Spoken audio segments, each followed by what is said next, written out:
Students, part 1 के अंदर हमने क्वेश्चन 2A को कंप्लीट किया था। इस पार्ट के अंदर हम क्वेश्चन 2B और क्वेश्चन 3A को कंप्लीट करेंगे। तो चलो स्टार्ट करते हैं। सबसे पहले हमारे पास आता है चैप्टर नंबर 10, जिसके अंदर हमको फाइंड करना है find the reciprocal of the following. Reciprocal का सिंपल सा मतलब ये होता है कि किसी भी नंबर को हमको रेसिप्रोकल यानी कि उल्टा कर देना है। अगर मेरे पास नंबर 4 होता तो मैं उसको 1/4 लिखता, और अगर मेरे पास नंबर 1/6 होता तो मैं उसको 6 लेता। तो पहला क्वेश्चन है हमारे पास 2⁸8। अब 2⁸8 का रेसिप्रोकल मतलब 1/2⁸8।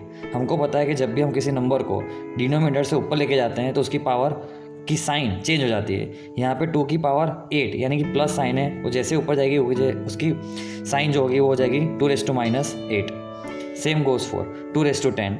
अगेन 1/2⁸10 लिखेंगे, और जैसे ही 2⁻10 को ऊपर लेके जाएंगे उसकी पावर हो जाएगी माइनस। Third question 7⁻5। 7⁻5 मतलब 1 उसको रेसिप्रोकल करेंगे तो लिख देंगे 1/7⁻5। जैसे ये नंबर ऊपर जाएगा उसकी पावर वापस नेगेटिव थी तो ऊपर जाके हो जाएगी पॉजिटिव। आगे वाले क्वेश्चन में हमने देखा कि जो पॉजिटिव पावर थी वो नेगेटिव हो गई, तो नेगेटिव पावर क्या हो जाएगी? पॉजिटिव। Question number 4 15⁻12। अगेन इसका रेसिप्रोकल करने के लिए हम उसको डाल देंगे 1 के अंदर, तो 1/15⁻12। जैसे ही ये नंबर ऊपर जाएगा उसकी पावर नेगेटिव थी वो पावर हो जाएगी पॉजिटिव, तो हमारा आंसर आ जाएगा 15⁻12 जिसकी पावर है पॉजिटिव। Fifth question 10⁻15। 10⁻50 का रेसिप्रोकल चाहिए तो उसको वापस हम लिख देंगे 1/10⁻50। 50 यानी 10 की जो पावर है 50 वो क्या है अभी? पॉजिटिव। जैसे वो नंबर ऊपर जाएगा उसकी पावर हो जाएगी नेगेटिव, तो आंसर आ जाएगा हमारे पास 10⁻50। Sixth question 7⁻2। 7⁻2 है, उसका रेसिप्रोकल हमको चाहिए तो हम क्या कर देंगे 1/7⁻2 लिख देंगे। अब जैसे ही इसको हम ऊपर लेके जाएंगे तो जो नेगेटिव पावर है वो हो जाएगी पॉजिटिव पावर। Question number 7 3⁻4। 3⁻4 का रेसिप्रोकल हमको चाहिए तो 1/3⁻4 which implies 3⁻4। Eighth question 12⁻3। Reciprocal के लिए 1/12⁻3 लिख देंगे। जैसे 12⁻3 को ऊपर लेके आएंगे उसकी पावर क्या हो जाएगी? पॉजिटिव। तो ये था चैप्टर 10। नेक्स्ट है हमारे पास चैप्टर 12। इसके अंदर हमको क्या करना है? हमको करना है फैक्टराइजेशन। और फैक्टराइजेशन करने के लिए हमको कुछ फॉर्मूलाज पता होने चाहिए। जैसे कि एक फॉर्मूला यहाँ पे लिखा हुआ है x² - y² = x - y and x + y। दूसरे फॉर्मूला जैसे से आगे काम आएगा उसके हिसाब से हम लिखते जाएंगे। तो फर्स्ट क्वेश्चन मेरे पास है 16 - 25x⁻²। यहाँ पे हमको बीच में माइनस दिख रहा है, और हमको ये भी दिख रहा है कि माइनस के दोनों तरफ जो नंबर है दोनों के दोनों नंबर किसी न किसी नंबर के क्या है? स्क्वायर है। तो 16 किसका स्क्वायर है? तो 4 का, तो हमने लिख दिया 4 ब्रैकेट में उसका स्क्वायर, माइनस के sign as it is. 25x² किसका स्क्वायर होता है? वो होता है 5x का होल स्क्वायर। तो हमने क्या कर दिया 4 का होल स्क्वायर माइनस 5x का होल स्क्वायर। अब ये अंदर वाला जो है वैल्यू हमारे लिए x हो जाएगी, इसके अंदर वाली वैल्यू हमारे लिए हो जाएगी y। जैसे कि x² - y² तो क्या होगा? x - y and x + y। तो यहाँ पे हमने यही किया 4 + 5x 4 - 5x। तो ये फॉर्मूला को हमने यहाँ पे अप्लाई कर दिया। फिर आता है हमारे पास क्वेश्चन नंबर 2। क्वेश्चन नंबर 2 के लिए हमारे पास है 9a² b² - 36। तो 9a² b² को क्या लिख सकते हैं हम लोग? 3ab का होल स्क्वायर। 36 को लिख सकते हैं हम 6 का होल स्क्वायर। अगेन ये क्या हो गया हमारे पास? x, ये क्या हो गया हमारे पास? y। तो x² - y²। वापस फॉर्मूला लगेगा x² - y² = x + y x - y। तो 9a² b² - 36 = 3ab यहाँ से आया प्लस y यानी कि 6। अगेन 3ab - 6 तो हो गया x + y x - y। Question number 3 x² - 49। हमको यही देखना है हमेशा, अगर हमारे पास दो टर्म है बीच में माइनस का साइन है और माइनस के दोनों तरफ जो नंबर है वो किसी न किसी का अगर स्क्वायर है तो हमेशा ये वाला ही फॉर्मूला लगेगा। तो यहाँ पे x² किसका स्क्वायर है? तो वो है x का स्क्वायर, माइनस की साइन एज इट इज़। 49 किसका स्क्वायर है? तो है 7 का स्क्वायर। तो वापस हो गया हमारे पास x² - y²। तो x + y x - y। Next 100 - x² y²। तो 100 किसका स्क्वायर है, 10 का स्क्वायर है। एक्स स्क्वायर वाई स्क्वायर किसका स्क्वायर है, तो एक्स वाई का होल स्क्वायर। अगेन ये हो गया एक्स, ये हो गया वाई, तो X plus Y, X minus Y, तो क्या हो गया हमारे पास 10 plus X Y and 10 minus X Y. Next question 64 minus X square. Again minus की साइन, दोनों तरफ जो नंबर है वो किसी न किसी के स्क्वायर है, तो इसको लिख दिया हमने 8 का स्क्वायर, इसको लिख दिया हमने एक्स का स्क्वायर, तो ये अगेन मेरे पास एक्स, ये अगेन मेरे पास वाई, तो क्या होगा 8 प्लस एक्स, 8 माइनस एक्स, जो हमको यहाँ पे मिल गया। तो ये हो गया हमारे पास फैक्टराइजेशन। चैप्टर 12 यहाँ पे होता है कंप्लीट। अब हम करते हैं क्वेश्चन नंबर 3A। हमने 2 भी ख़त्म कर दिया अभी तक। तो क्वेश्चन नंबर 3A क्या बोलता है, क्वेश्चन नंबर 3A के अंदर हमको 2 अलग अलग पॉलिनोमियल को हमको करना है ऐड। एडिंग का सिंपल सा रूल है, और सब्ट्रैक्शन, दोनों चीज़ें सेम ही है, या ऐड करें या सब्ट्रैक्ट करें, दोनों के अंदर हमको एक ही ध्यान रखना है कि हमको लाइक टर्म को ढूंढना है। पहले ब्रैकेट होगा तो ब्रैकेट ओपन करेंगे, फिर लाइक टर्म को इकट्ठा करेंगे और फाइनली उसको ऐड या सब्ट्रैक्ट करेंगे एज पर द सिचुएशन। पहला क्वेश्चन हमारे पास है कि 6a square minus 7a minus 9 and 9a square plus 10a plus 5, इन दोनों को हमको करना है ऐड। तो अगर ऐड करना है तो हम क्या कर देंगे, दोनों के बीच में एडिशन का साइन लगा देंगे। तो यहाँ पे आ गया 6a स्क्वायर 7a 9, एंड की जगह लगा दिया हमने प्लस, फिर as it is 9a square plus 10a plus 5। अब हमारा काम क्या है, हमारा काम है लाइक टर्म को ढूंढना। लाइक टर्म का मतलब ऐसी टर्म जिसके वेरिएबल सेम हो पावर के साथ, यानी यहाँ पे मेरे पास a स्क्वायर है तो मुझे यहाँ पे ढूंढना है कि a स्क्वायर कहाँ पे है। तो हमको मिल गया यहाँ पे कि 6a स्क्वायर और 9a स्क्वायर, तो उसको हमने क्या रख दिया साथ में। अगेन 7a और यहाँ पे मेरे पास है 10 है, तो यहाँ से आ गया -7 है, यहाँ से आ गया +10 है। अगेन -9 यहाँ से आया और +5 यहाँ से आया। जब भी हम किसी भी नंबर को रीशफल करते हैं तो हमेशा ये याद रखना है कि उस नंबर के बाजू वाली जो साइन है, यानी उस नंबर के पहले वाली साइन उसके साथ ही जाएगी। एक तरीके से ये जो साइन होती है उसके कपड़े होते हैं, तो हम जब भी उसको यहाँ से वहाँ लेके जाएंगे उसके कपड़े के साथ लेके जाएंगे। तो यहाँ पे हमारे पास लाइक टर्म को क्या कर दिया हमने, पैर बना दी। अब उसको सिंपली ऐड या सब्ट्रैक्ट कर देंगे जैसे कि यहाँ पे साइन होगा उसी हिसाब से। यहाँ पे +6 +9, तो दोनों का एडिशन हो गया, हमारे पास आ गया +15a square, -7a plus 10a, plus minus minus, तो 10 में से 7 जाएंगे तो 3, साइन किसकी आएगी, बड़े की, तो यहाँ पे आ गया +3a। Again plus minus minus, 9 में से 5 जाएंगे तो 4, साइन किसकी आएगी, बड़े की, बड़ा कौन है यहाँ पे 9, तो साइन आ गई हमारे पास -4।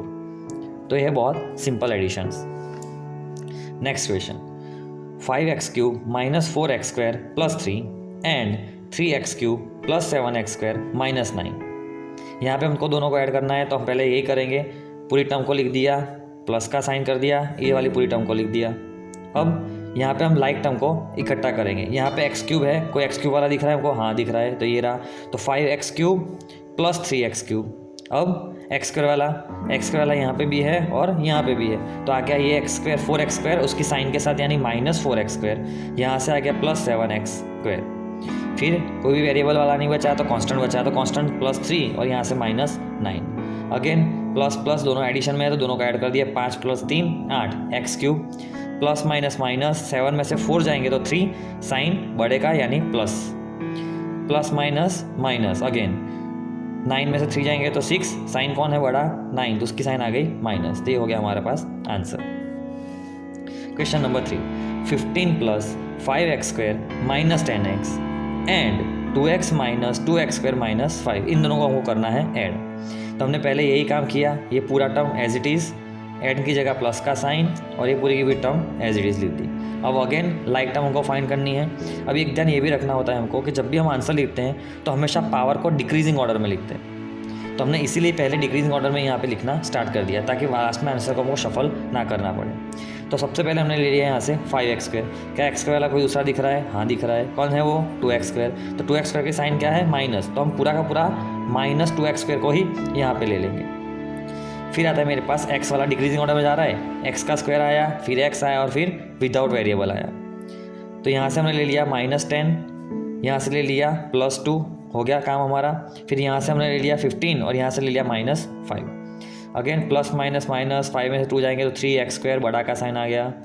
यहाँ प्लस माइनस माइनस, 10 में से 2 जाएंगे तो 8, माइनस का साइन बड़ा है यहाँ पे बड़े नंबर के साथ, तो माइनस यहाँ पे लग गया। और अगेन 15 - 5 = 10, तो ये भी हमारा हो गया आंसर। अब जाते हैं क्वेश्चन नंबर 4 की तरफ।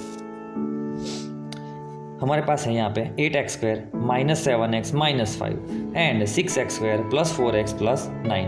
अगेन पूरा term as it is, and की जगह प्लस का साइन, पूरा टर्म एज इट इज़। अब 8x² हो गया minus 7x minus 5 plus 6x² plus 4x plus 9। Again like term को हम एक साथ मिला लेंगे, तो 8x² यहाँ से आया plus 6x² minus 7x plus 4x minus 5 plus 9, दोनों को ऐड करेंगे 14x²। यहाँ पे 7 माइनस 4 3x, माइनस का साइन यहाँ से आ गया, प्लस माइनस माइनस 9 में से 5 जाएंगे तो 4, अगेन इसका साइन यहाँ पे आ गया, तो ये हो गया हमारे पास आंसर। तो ये था एडिशन। सब्ट्रैक्शन और एडिशन में फ़र्क क्या है? सब्ट्रैक्शन एडिशन में कोई फ़र्क नहीं है वैसे देखने जाए तो। मेन जो चीज़ है वो है फर्स्ट एंड सेकंड स्टेप, अगर वो ढंग से हो गया तो पीछे की चीज़ें तो एडिशन जैसी ही सेम टू सेम है। पहला बोला क्या है हमको बोला है कि ये जो पूरी की पूरी टर्म है 3b² minus a² plus 2ab को सब्ट्रैक्ट करना है, कहाँ से? फ्रॉम। ये सबसे मेन जो वर्ड हमको ध्यान में रखना है, इस नंबर को सब्ट्रैक्ट करना है फ्रॉम दिस नंबर, यानी कि ये जो टर्म होगी वो पहले आएगी, फिर माइनस की साइन लगेगी और फिर ये वाली टर्म यहाँ पे आएगी। और जब भी हम सब्ट्रैक्शन करेंगे तो हमेशा उसको ब्रैकेट में ही रखेंगे, वरना आंसर गलत हो जाएंगे हमारे। क्लियर? तो हमने क्या किया? हमने यही किया कि हमने सबसे पहले ये वाली टर्म लिख दी 3a² minus 2b² minus 4ab, from की जगह लग दिया माइनस क्योंकि सब्ट्रैक्ट करना था, और बाद में पूरी की पूरी टर्म को रख दिया हमने ब्रैकेट के अंदर। सबसे पहला काम, सबसे पहला स्टेप ही हमारा ये होगा कि हम ब्रैकेट को खोलेंगे। तो यहाँ पे आ जाएगा 3a² minus 2b² minus 4ab, यहाँ तक तो सब बराबर था। अब जैसे ही माइनस की साइन ब्रैकेट में जाती है, अगेन आई एम रिपीटिंग, जैसे ही माइनस की साइन ब्रैकेट में जाती है तो ब्रैकेट में रहने वाले हर एक टर्म की साइन को वो चेंज कर देगा। यानी 3b² पॉजिटिव था तो नेगेटिव हो जाएगा, माइनस a² नेगेटिव था तो पॉजिटिव हो जाएगा, 2ab पॉजिटिव है तो नेगेटिव हो जाएगा। जैसे ही माइनस की साइन ब्रैकेट में जाती है या तो ब्रैकेट में से बाहर निकलती है, दोनों केस के अंदर वाले सारे के सारे टर्म की साइन चेंज हो जाती है। अब तो सिंपल हमारा हो गया जो हम आगे काम कर रहे थे वैसे ही। अब अगेन लाइक टर्म को इकट्ठा कर देंगे, 3a² यहाँ से a² माइनस 2b² यहाँ पे आ गया और माइनस 3b² यहाँ पे, 4ab and 2ab, 3a² plus a² 4a² minus 2b² minus 3b² minus 5b² and 4ab and 2ab हमारे पास आ जाएगा 6ab। तो ये हो गया हमारा सब्ट्रैक्शन। याद इतना था रखना था हमको सिर्फ कि जब फॉर्म लिखा आएगा तो बाजू वाली टर्म को पहले लिखेंगे, पहले वाले को बाद में लिखेंगे, बीच में माइनस का साइन लगा के ब्रैकेट में रखेंगे और फिर माइनस की साइन को अंदर एंटर कर देंगे, यानी कि इन शॉर्ट ब्रैकेट को हम खोल रहे हैं। Again 3c plus 3b plus 4a from 6a minus 5b minus 4c, from आ गया तो ये पूरा का पूरा जो हमारे पास पॉलिनोमियल है एक्सप्रेशन है उसको हम आगे लिख देंगे, माइनस की साइन आ जाएगी, ये पूरे के पूरे एक्सप्रेशन को पीछे लिख देंगे। 6a ब्रैकेट को, इसको ब्रैकेट को खोलने में कोई दिक्कत नहीं क्योंकि आगे पॉजिटिव का साइन है, उससे उसको फर्क पड़ता नहीं है। तो 6a 5b 4c आ गया, माइनस ब्रैकेट के अंदर एंटर होने वाला है तो सबकी साइन को कर देगा वो चेंज। तो यहाँ पे 3c माइनस हो गया, 3b माइनस हो गया, 4a माइनस हो गया। अगेन लाइक टर्म को ढूंढो और इकट्ठा कर दो, ग्रुप बना दो उसका।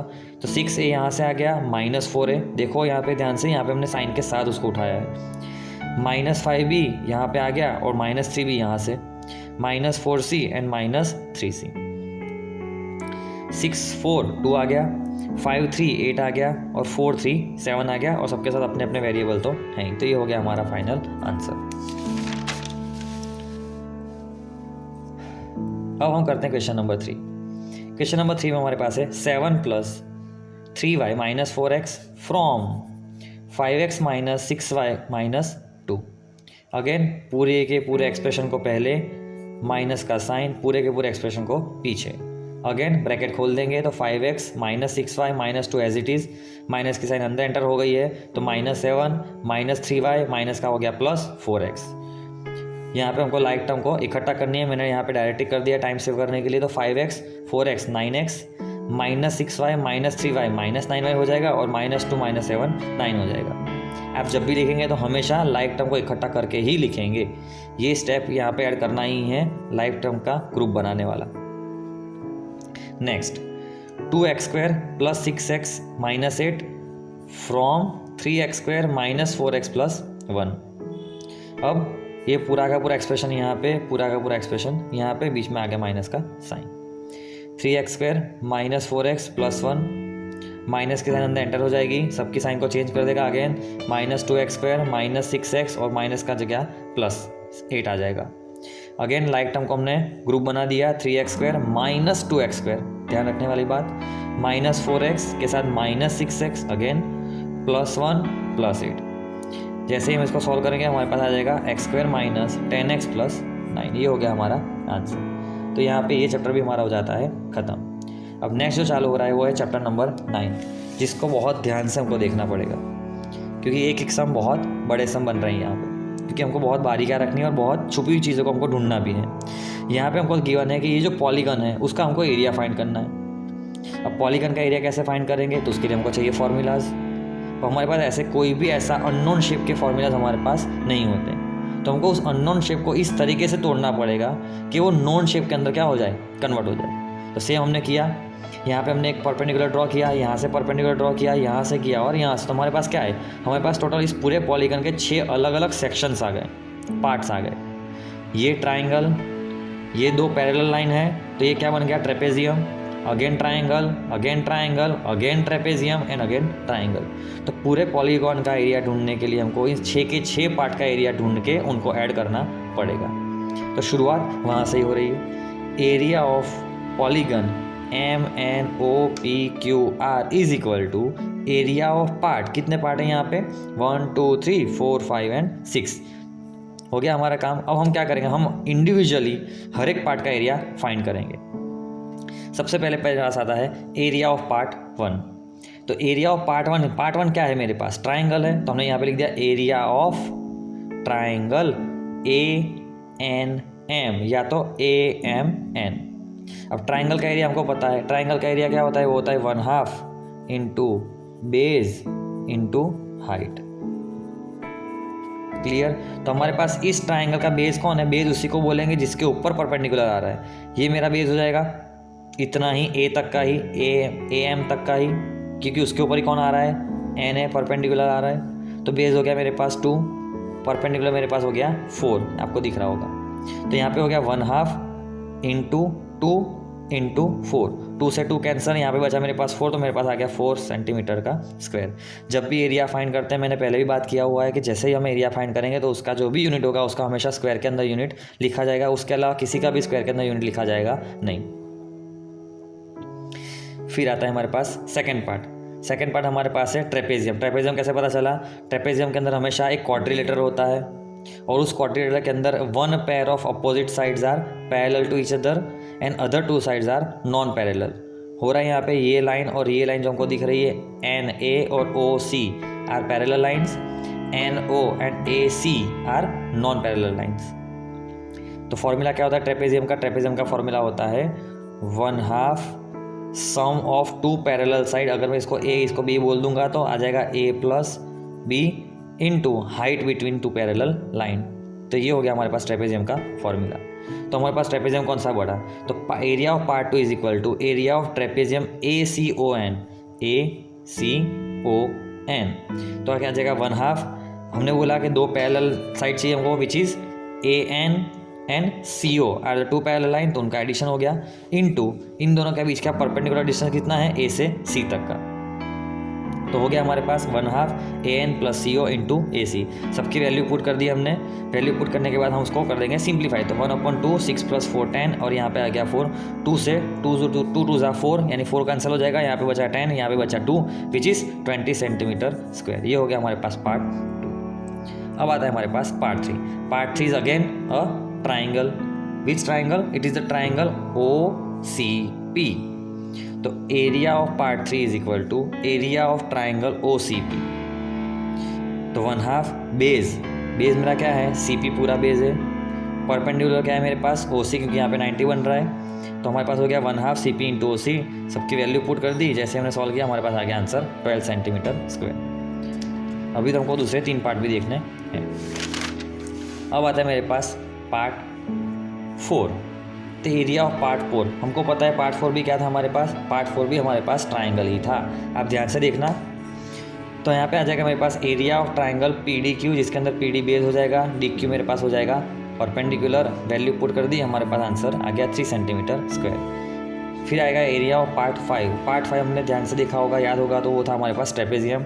हमने वही सेम काम किया आगे जो किया था, वो एरिया ऑफ ट्रेपेजियम BDQR, ये दो पैरेलल लाइन, ये उनके बीच का डिस्टेंस, सबकी वैल्यू पुट कर दी, हमारे पास आ गया 10 सेंटीमीटर स्क्वायर का answer. Same goes for part 6। Triangle था 1/2 base into height, value put कर दी, हमारे पास आ गया 4.5 सेंटीमीटर स्क्वायर। एंड फाइनली 6 के 6 पार्ट को हमको ऐड कर देना है यहाँ पे, तो हमको मिल जाएगा पूरे पॉलीगन का एरिया। तो now area of polygon MNOPQR is equal to 4 + 20 + 12 + 3 10 4.5 which gives us the answer of 53.5 centimetre square. तो ये हमारे पास फाइनल आंसर। अब जाते हैं हम नेक्स्ट क्वेश्चन की तरफ। ये क्वेश्चन भी same to same as it is है। वहाँ पे हमारे पास टोटल 6 ब्लॉक थे, 6 पार्ट थे। यहाँ पे भी हमारे पास 1 2 3 4 5 6 पार्ट ही हैं। ज़रूरी नहीं है कि एग्जाम के अंदर हमको ये पार्ट बना के दे, हमको इतना दिमाग लगा के पार्ट खुद से बनाने और ऐसे पार्ट बनाने ताकि हमारे पास जो शेप मिले वो सारे के सारे शेप हमारे नॉन शेप हो, जिसका फॉर्मूला हमको पता हो। Again area of given polygon MNOPQR is equal to area of part 1, part 2, part 3 and so on. Again काम वही करना है। एरिया ऑफ पार्ट 1 मेरे पास ट्राइंगल है, तो area of triangle OEN 1/2 base into height, value put कर दी, answer आ गया। Same हमारे पास एरिया ऑफ पार्ट 2 क्या है हमारे पास, अगेन ये दोनों पैरेलल साइड है, ये दोनों नॉन पैरेलल साइड्स हैं एक दूसरे के लिए, तो ये हो गया आपके पास वापस ट्रेपेजियम। तो एरिया ऑफ ट्रेपेजियम OEGP के अंदर OE और GP हमारे पास हो गई पैरेलल लाइन, हमने लिख दिया है 1/2 इंटू OE + PG इंटू ये क्या आ जाएगी हमारे पास हाइट क्या है मेरे पास E से G तक की। अब ध्यान देना E से G तक का वैल्यू 5 नहीं है, 5 वैल्यू F से G तक की है। E से G तक के लिए 5 + 1 यानी 6 हो जाएगी। सबसे बड़ी गलती जो होगी वो यहाँ पे होने वाली है। तो हमने यहाँ पे वैल्यूज पुट कर दी, हमारे पास आ गया 30 सेंटीमीटर स्क्वायर। अगेन पार्ट 3 हमारे पास क्या है, पार्ट 3 हमारे पास है एरिया ऑफ ट्राइंगल। ये हमको जो दिख रहा है वो ट्राइंगल बड़ा सा, यहाँ से यहाँ तक का 2 है। अगेन इसके अंदर 1 ऐड करके ही हमको पूरा का पूरा बेस मिलेगा विच इज़ 3, और यहाँ पे मिल जाएगा हमको 6। जैसे हमने वैल्यू पुट कर दी, हमारे पास आ गया 9 सेंटीमीटर स्क्वायर।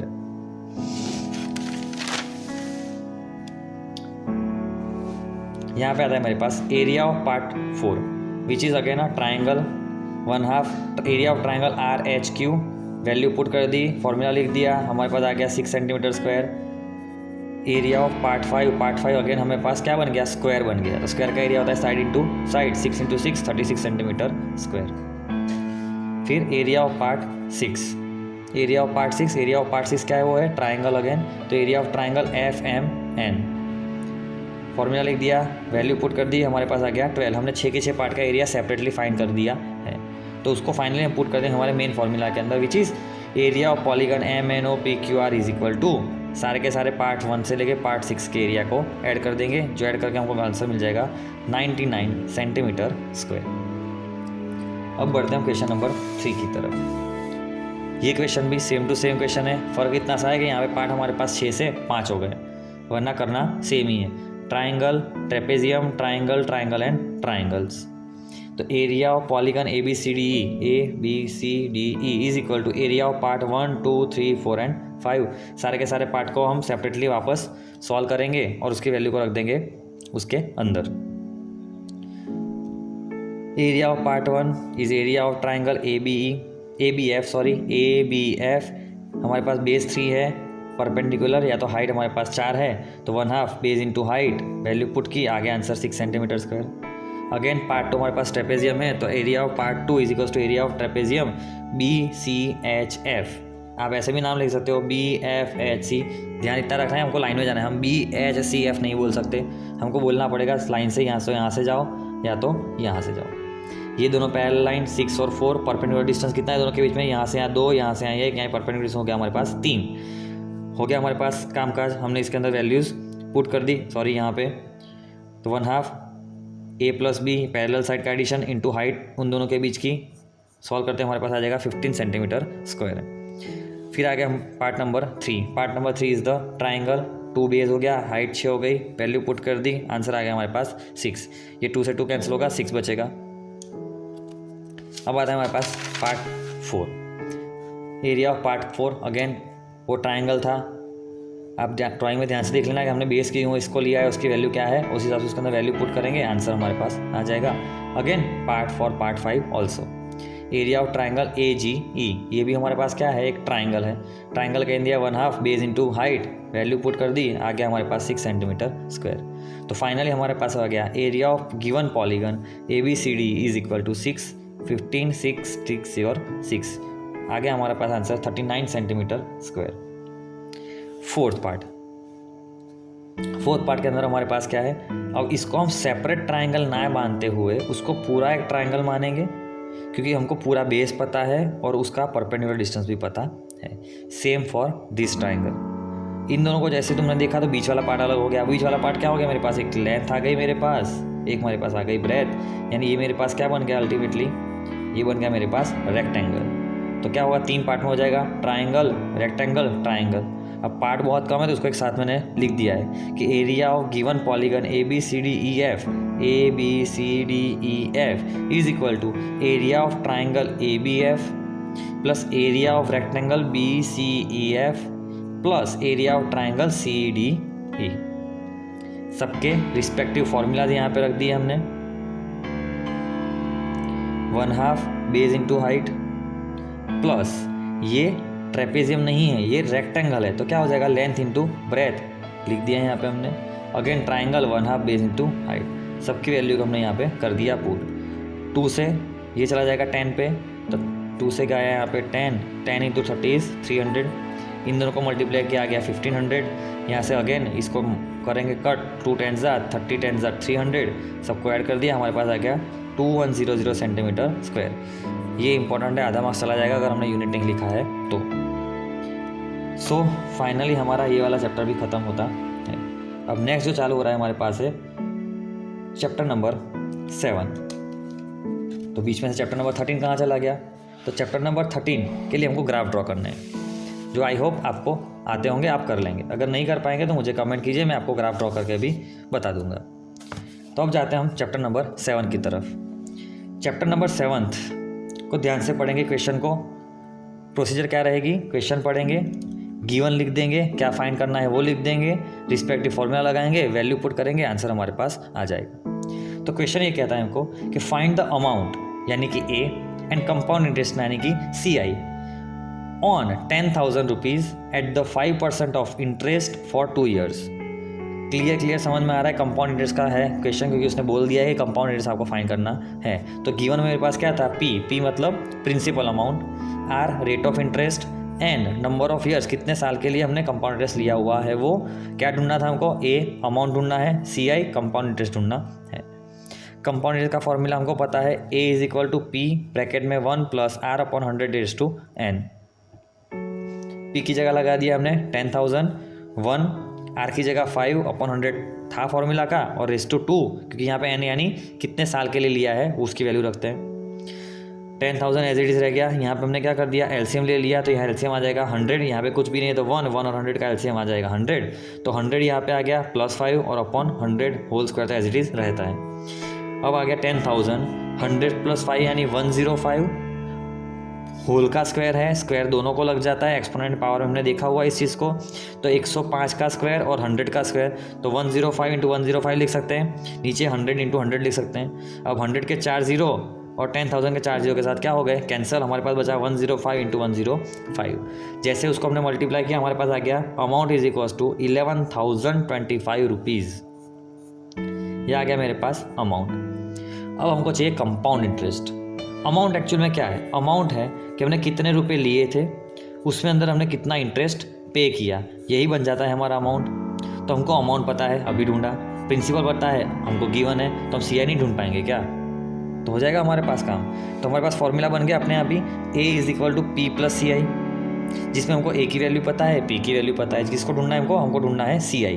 तो CI को हम बना देंगे अकेला और सारी चीज़ों को भेज देंगे सामने की तरफ। तो क्या हो गया हमारे पास, CI is equal to amount minus principal, कितने रुपए हमने दिए, कितने रुपए हमने लिए थे, उसको माइनस करेंगे, हमको मिल जाएगा कि हमने कितना इंटरेस्ट पे किया, यानी कितनी एक्स्ट्रा मनी हमने पे की उनको। तो A की वैल्यू 11,025 माइनस 10,000 हमने प्रिंसिपल लिया था, दोनों को माइनस किया, हमको मिल गया कंपाउंड इंटरेस्ट 1025 रुपीज़। इतना हमने इंटरेस्ट लिया या तो हमने दिया। चैप्टर नंबर 7 का question number 2, find the amount and compound interest. Again हमको अमाउंट चाहिए और कंपाउंड इंटरेस्ट चाहिए on 60,000 at 15% for 3 years. Same question, कोई फ़र्क नहीं है, सिर्फ वैल्यूज़ फ़र्क है। पी हमको गिवन है, आर एन ए ढूंढना है और सी आई ढूंढना है। अगेन फॉर्मूला वही रहेगा, A is equal to P bracket में 1 प्लस आर अपॉन 100/n। इसी प्रोसीजर को हमको फॉलो करना है। गिवन लिखेंगे, गिवन लिख देंगे, जो फाइंड करना है वो लिख देंगे, सॉल्यूशन लिख देंगे, फॉर्मूला लिख देंगे और फिर उसके अंदर वैल्यू पुट कर देंगे। पी की वैल्यू आ गई 60,000, 1 प्लस आर की वैल्यू 15/100/3 16,000। अगेन एलसीएम लिया तो 100 आ गया यहाँ पे, 100 प्लस 15/100/3 100 प्लस 50 यानी 115 का क्यूब, 100 का क्यूब। अगेन उसको लिख दिया हमने सेपरेट करके, 60,000 into 115 into 115 into 115 upon 100 into 100 into 100। इस 100 और इस 100 के 4 जीरो को इसके साथ उड़ा दिया हमने, कैंसिल कर दिया। अब हम क्या करेंगे, 6 multiply by 115 multiply by 115 and multiply by 115। जब सबको हम ऐड करेंगे हमारे पास आ जाएगा ये आंसर, जिसके नीचे हमारे पास क्या है, 100 है। 100 को हमको पता है, उसको कैंसिल करने की ज़रूरत पड़ती नहीं है, उसको हम क्या लगा देते हैं, सिंपल पॉइंट। यहाँ पे 2 जीरो है तो पीछे से काउंट करके 2 वैल्यू या तो 2 डिजिट के बाद हम पॉइंट लगा देंगे। तो फाइनली हमको जो अमाउंट मिला वो अमाउंट मिल गया हमारे पास ये, विच इज़ 91,252.50 रुपीज़। अगेन हमको चाहिए सी आई। सी आई का फॉर्मूला, C I is equal to A minus P. A अभी ढूंढा, पी हमको गिवन था, दोनों को माइनस किया तो हमारे पास आ गया सी आई 31,252। अब जाते हैं क्वेश्चन नंबर 3 की तरफ। क्वेश्चन नंबर 3 क्या है? क्वेश्चन नंबर 3 में बोला गया है कि the present population of a town is 1 lakh if it increase at the rate of 10% per annum. 10% per annum का मतलब हर साल 10% बढ़ती जाएगी। तो हमको पॉपुलेशन चाहिए 3 साल के बाद। यहाँ पे कहीं पे लिखा गया नहीं है कि आपको अमाउंट ढूंढना है, कि आपको कंपाउंड इंटरेस्ट ढूंढना है, या इंटरेस्ट ढूंढना भी है या नहीं ढूंढना है। तो कैसे पता चलेगा? हमको इतना तो पता चल रहा है कि 10% की रेट से जो पॉपुलेशन है वो हर साल इंक्रीज़ होगी। यानी फर्स्ट साल के अंदर 1 लाख है मान लो, तो सेकेंड साल के अंदर 1 लाख में 10% ऐड हो जाएगा। जो भी वैल्यू मिलेगी उसके अंदर 10% का इंक्रीमेंट होगा, जो भी वैल्यू मिलेगी उसके अंदर अगेन 10% का इंक्रीमेंट हुआ। तो जब जो हमको इंटरेस्ट के बाद वैल्यू मिल रही है उसके अंदर अगर इंटरेस्ट लगता रहता है तो इसका सिंपल सा मतलब ये हो जाएगा कि वो कंपाउंड इंटरेस्ट ही है। तो वही काम अब यहाँ पे करेंगे फॉर्मूला की मदद से। ये हमारे पास हो जाएगा P, ये हमारे पास हो जाएगा R, 3 ईयर जो हमारे पास है वो हो जाएगा हमारे पास N। यानी अल्टीमेटली हमको क्या चाहिए? हमको चाहिए 3 साल बाद की पॉपुलेशन, यानी हमको इंटरेस्ट नहीं चाहिए, हमको अमाउंट चाहिए। तो यहाँ पे हम वैल्यू पुट कर रहे हैं। P की जगह लिख दिया 1 लाख, 1 प्लस R की जगह 10, 100 क्यूब। अगेन एलसीएम ले लिया तो 110 आ जाएगा हमारे पास। सबको सेपरेट कर दिया, यहाँ पे क्यूब है तो 3 बार लिख दिया, 100 को 3 बार लिख दिया। जितने जीरो कट हो सकते हैं सारे के सारे जीरो कट कर दिए। हमारे पास बचा 11 इंटू 110 इंटू 110।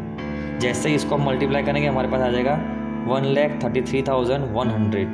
ये क्या हो गया हमारे टोटल पॉपुलेशन आफ्टर 3 ईयर। तो इसलिए हमने स्टेटमेंट भी बाद में लिख दिया है कि population after 3 year will be 1,33,100 people. अब बढ़ते हैं क्वेश्चन नंबर 4 की तरफ। क्वेश्चन नंबर 4, अब इस क्वेश्चन के अंदर थोड़ा सा ट्विस्ट है जो हमको एक नए फॉर्मूला की तरफ लीड कर लेगा। क्वेश्चन ये है कि Paramvir purchase the car for 4 lakh rupees if the total cost of car is depreciating at the rate of 10% per annum, calculate its value after 3 year. यहाँ पे हमको समझ में आ रहा है आगे के 3 क्वेश्चन के अंदर कुछ साल के बाद चीज़ें बढ़ रही थी, पर यहाँ पे डेप्रिसिएशन का मतलब ही होता है कि हर साल उसकी कीमतों में कमी आना। तो अगर उसकी कीमत कम हो रही है तो 3 साल 4 साल जितना भी बोला होगा उतने साल के बाद उसकी जो अभी की वैल्यू है उससे कम वैल्यू होगी उसकी। तो जब वैल्यू कम होती रहती है, कंपाउंड इंटरेस्ट के फॉर्मूला को अप्लाई करना है तो यहाँ पे हम लगा देते हैं सिंपली माइनस। अभी तक आप ऑब्जर्व करोगे हर बार हमने क्या लगाया है यहाँ पे प्लस, क्योंकि वैल्यू क्या हो रही थी? बढ़ रही थी। यहाँ पे वैल्यू कम हो रही है इसलिए हमने यहाँ पे लगा दिया है माइनस का साइन। तो अगेन गिवन लिख दिया है हमने, कॉस्ट ऑफ कार जिसको हम पी मान के चल रहे हैं ये हो जाएगा, रेट ऑफ डेप्रिसिएशन आर जो ये है हमारे पास, value of car after 3 years यानी ये मेरे पास हो जाएगा एन। तो cost of car after 3 year is equal to P bracket में 1 माइनस आर अपॉन 100 एंड सारा का सारा हमको काम तामझाम वही करना है। सी यहाँ पे क्या आ गया, प्लस की जगह माइनस, क्योंकि वैल्यू कम हो रही है। इन शॉर्ट पी की वैल्यू रख दी 1 प्लस आर की वैल्यू रख दी ⁻³ हो गया। अगेन इसको एज इट इज लिख दिया, एलसीएम लिया तो 100 माइनस 10 अपॉन 100⁻3, 100 में 10 जाएंगे तो 90 अपॉन 100⁻3। सारी की सारी वैल्यू को ब्रैकेट वैकेट के साथ खोल दिया, जितने जीरो कम कट सकते थे उसको हमने काट दिया। जो फाइनल वैल्यू हमारे पास बची है उसको हमने यहाँ पे लिख दिया, विच इज़ 4 × 9 × 90 × 90 सबको मल्टीप्लाई कर दिया, हमारे पास आ जाएगा 2,91,600 रुपीज़। तो value of car after 3 year will be 2,91,600 rupees. 3 साल बाद कार की वैल्यू इतनी हो जाएगी। अभी कार की वैल्यू कितनी है हमारे पास, अभी कार की वैल्यू हमारे पास है 4 लाख रुपीज़, जो इस रेट से डेप्रिशिएट होते होते 3 साल के बाद उसकी वैल्यू इतनी सी रह जाएगी। सो गाइज हमने आज question number 2B and question number 3A को कंप्लीट कर दिया है। पार्ट 3 के अंदर रिमेनिंग पूरा का पूरा हम असाइनमेंट ख़त्म कर देंगे। Thank you.